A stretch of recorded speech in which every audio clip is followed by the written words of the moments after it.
தந்தை மகன் தூயாவியாரின் பெயராலே ஆமேன். ஆன்ம வழிகாட்டி டிசம்பர் மாதம் 8ஆம் தேதி திங்கட்கிழமை. அமல உற்பவ கன்னிமரியாளின் திருவிழா. கடவுளே, புனித கன்னிமரியாளின் மாசற்ற கருத்தரிப்பால் உமது மகனுக்கு ஒரு தகுதியான வாசஸ்தலத்தை ஆயத்தப்படுத்திய ஆண்டவரே, இந்த உமது மகனின் முன்னறிவிக்கப்பட்ட மரணத்தால் அவளை எல்லா கரைகளிலிருந்தும் காப்பாற்றினீர்.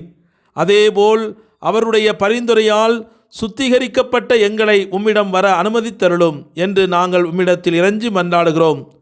மிகவும் பரிசுத்த கன்னிகையே, கடவுளுடைய பிரியமானவளாகவும் அவருடைய தாயாகவும் உடலாலும் ஆவியாலும் விசுவாசத்தாலும் அன்பாலும் மாசற்றவளாகவும் உமது வல்லமைமிக்க ஆதரவை வேண்டிக் கொள்ளும் துர்ப்பாக்கியவான்களை இரக்கத்துடன் பார்த்து, முதல் சாபம் எரியப்பட்ட பொல்லாத பாம்பு ஏவாளின் துரதிர்ஷ்டமான குழந்தைகளை தொடர்ந்து கடுமையாக தாக்கி சிக்க வைக்கிறது. அப்படியானால் ஓ ஆசீர்வதிக்கப்பட்ட தாயே, எங்கள் ராணியும் வழக்கறிஞருமாய் நீர் கருவுற்ற முதல் கணத்திலிருந்தே எதிரியின் தலையை நசுக்கியவரே, எங்கள் ஒற்றை இதயத்தில் உம்முடன் ஒன்றிணைத்து கடவுளின் சிம்மாசனத்தில் நிற்கும்படி உம்மிடத்தில் மன்றாடுகிறோம். இதனால் நாம் ஒருபோதும் நமக்காக வைக்கப்பட்டுள்ள கண்ணிகளில் விழாமல் அனைவரும் மீட்பின் துறைமுகத்தை கண்டடைய முடியும். மேலும் பல ஆபத்துக்களில் திருச்சபை மற்றும் கிறிஸ்தவ சமூகம் மீண்டும் ஒருமுறை விடுதலை, வெற்றி மற்றும் அமைதியின் பாடலை பாடும்படியான ஆசிரை எங்களுக்கு தாரும். ஆமேன்.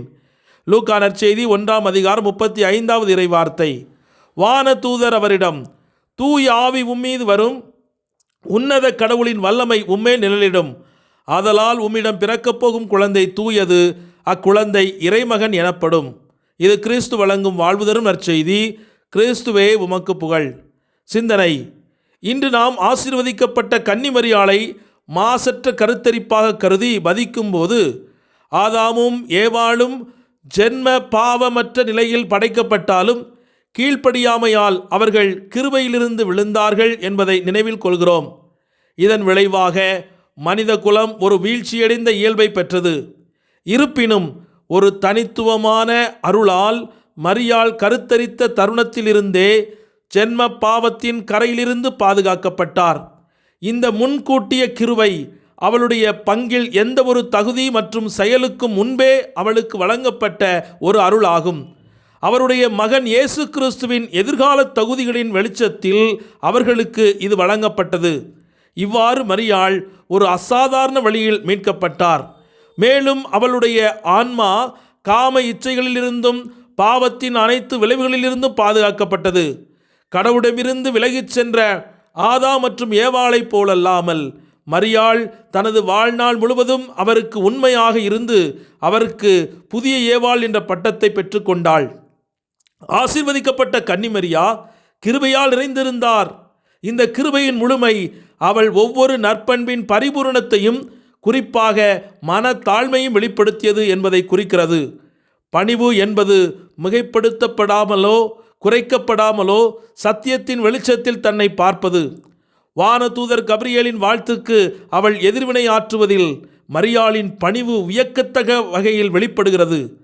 அவள் சொல்லப்பட்டதை பற்றி மிகவும் கலங்கினாள், அதை ஆழமாக சிந்தித்து பார்த்தாள் என்று திருவிவிலியம் நமக்கு கற்றுக் கொடுக்கிறது. கடவுளின் தாய் ஏன் கவலைப்பட வேண்டும்? நான் கிருபையால் நிறைந்திருப்பதை கவனித்ததற்கு நன்றி என்று நம்பிக்கையுடன் ஏன் பதிலளிக்கக்கூடாது? ஏனென்றால் அவளுடைய கிருபையின் முழுமை அவளுடைய சொந்த தகுதிகளால் அல்ல என்பதை மரியாள் அறிந்திருந்தாள். அது அவளுடைய இயல்பான திறன்களுக்கு அப்பாற்பட்டது மற்றும் கடவுளின் கிருபையான முன் முயற்சியின் விளைவாகும். மரியாள் தன் வாழ்நாள் முழுவதும் கிருபையுடன் சுதந்திரமாக ஒத்துழைத்தாள். மேலும் கடவுள் மட்டுமே ஒவ்வொரு பரிசுத்தத்திற்கும் ஆதாரம் என்பதை அவள் அறிந்திருந்தாள்.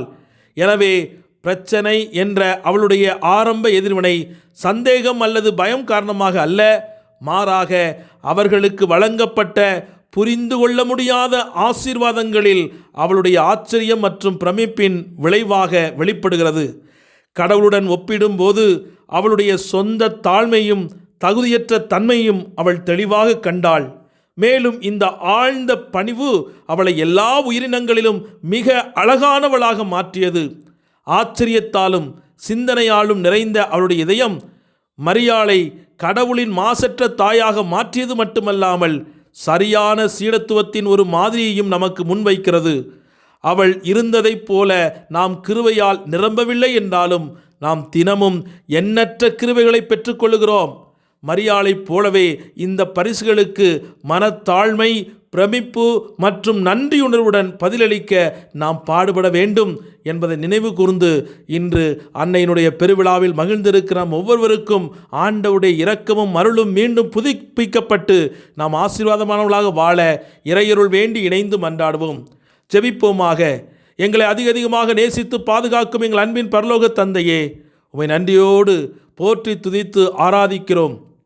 உம்மை அன்பு செய்கிற பிள்ளைகளுக்கு நீ செய்யக்கூடிய காரியங்கள் கண்களால் காண முடியாதவை, காதுகளால் கேட்டு புரிந்து கொள்ள முடியாதவை, உள்ளத்தால் உணர்ந்து கொள்ள முடியாதவை என்று 1 கொரிந்தியர் 2வது அதிகாரம் 9வது திருவார்த்தைகளை நாங்கள் வாசிக்கிறோம். அப்பேற்பட்ட அற்புத காரியங்களை நீர் எங்களுக்காக ஒவ்வொரு நாளும் செய்து வருகின்றீர். உம்மை அன்பு செய்த, உம்மால் அன்பு செய்யப்பட்ட எங்கள் தாய் அன்னை மரியாளுக்கு நீர் செய்த அற்புத காரியங்களை நினைத்து இன்று நாங்கள் உமக்கு நன்றி சொல்லி துதிக்கிறோம்.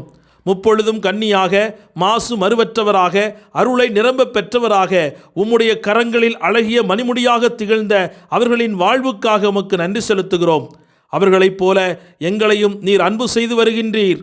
துன்பங்கள், வேதனைகள் மத்தியிலும் நம்பிக்கையின் விதைகளை கொடுத்து ஆறுதல் படுத்துகின்றீர்.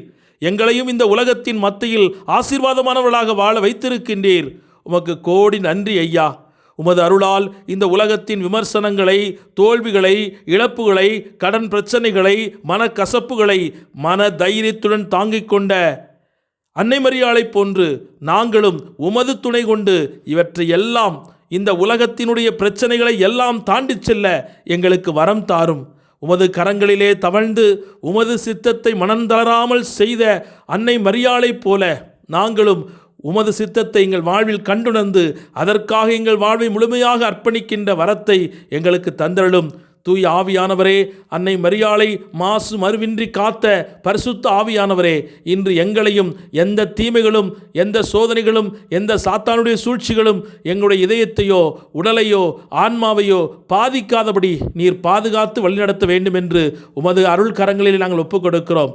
இன்று நாங்கள் செய்கிற பயணங்கள், எங்களுடைய தொழில் முயற்சிகள், எங்களுடைய படிப்பு, கல்வி அனைத்தையும் நீர் பொறுப்பெடுத்து வழிநடத்துவீராக. உமது காவல் தூதர்கள் சூழ்ந்து நின்று பாதுகாப்பார்களாக. தூய இரத்தத்தினால் நாங்கள் பாதுகாக்கப்படுவோமாக. எந்த உலகத்தின் அசாத்தியமான காரியங்களையும் நாங்கள் மன உறுதியோடு எதிர்கொண்டு அதனை ஜெயம் கொள்ள எங்களுக்கு அருள் தாரும். ஆமேன். எல்லாமல்ல இறைவன், தந்தை, மகன், தூய ஆவியானவர் உங்கள் அனைவரையும் நிறைவாக ஆசீர்வதித்து பாதுகாத்து வழிநடத்துவாராக. ஆமேன். இயேசுவுக்கே புகழ், இயேசுவுக்கே நன்றி. மரியே வாழ்க. ஆன்ம வழிகாட்டி அன்றாட அதிகாலை ஜெபத்தை கேட்டு தியானிக்கும் அனைத்து மக்களுக்கும் அமலோற்பவ கன்னித்தாயின் திருவிழா நல்வாழ்த்துக்கள். ஜெபங்களுடன் அருள் தந்தை ஜான் கென்னடி, தூய ஆவியார் சபை, பெங்களூரு. ஆமேன்.